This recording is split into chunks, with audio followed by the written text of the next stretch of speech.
sens constamment au bord des larmes. Tout te tape sur les nerfs. La simple petite tâche devient une énorme montagne à surmonter. Tu sens que tu es vide d'énergie. Et si l'hiver, le froid, le manque de lumière était la cause de ce problème? Aujourd'hui, on a envie de parler de la dépression saisonnière et de comment toi, en tant que massothérapeute, tu peux la déceler chez tes clients et même chez toi et comment ça peut devenir quelque chose de positif l'hiver. Ça se peut que tu t'aies déjà rendu compte qu'il y a des gens autour de toi qui vont changer un peu leur attitude et leur comportement quand l'hiver arrive.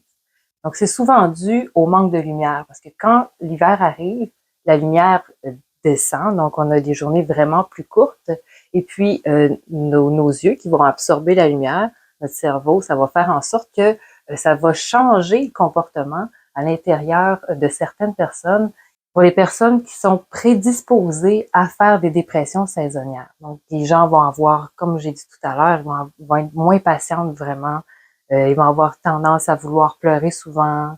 Ils vont avoir des idées qui peuvent être noires.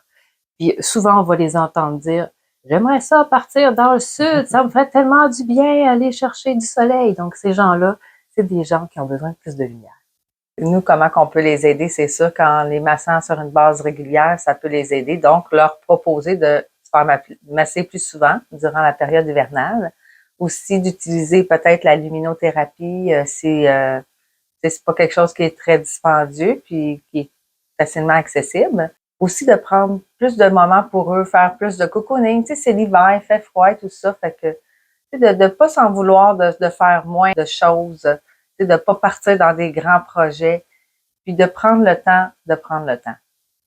Puis comme massothérapeute aussi, ce qui est intéressant, si nous, on est sujet à ça, c'est comme moi, je pourrais dire que oui, je suis sujette à ça, puis je remarque les signes.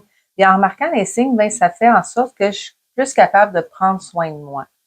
De faire un peu d'introspection, puis de voir, bon, qu'est-ce que j'ai fait de bien dans l'année qui vient de passer, les choses que je peux changer. Donc, de venir réfléchir, faire une réflexion pour m'améliorer, puis voir comment je peux développer là, d'autres capacités que j'ai en moi. Parce que moi, j'aime ça évoluer puis apprendre des nouvelles choses. Fait que l'hiver, tu sais, je vais en profiter peut-être pour lire un peu plus, écouter des podcasts, écouter des vidéos sur YouTube. Puis même là, présentement, je suis en train de faire une formation en communication et prise de parole. Donc, tu sais, tout ça, ça vient faire en sorte que ça m'anime, puis ça me permet d'augmenter mon énergie. Ce qui est intéressant avec des vidéos comme on fait aujourd'hui, c'est d'être capable de reconnaître notre état d'esprit. Quand on sait que on est sensible à la dépression saisonnière, puis qu'on voit les symptômes apparaître, c'est moins stressant, puis on est capable d'aller trouver la bonne solution pour nous pour résoudre ce problème de dépression saisonnière.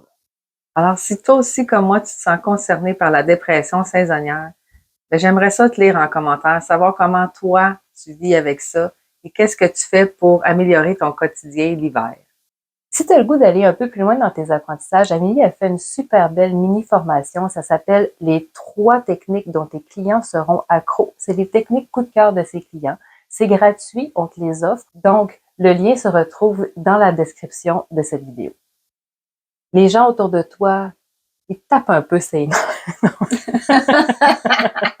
Ça, c'est drôle. Ah.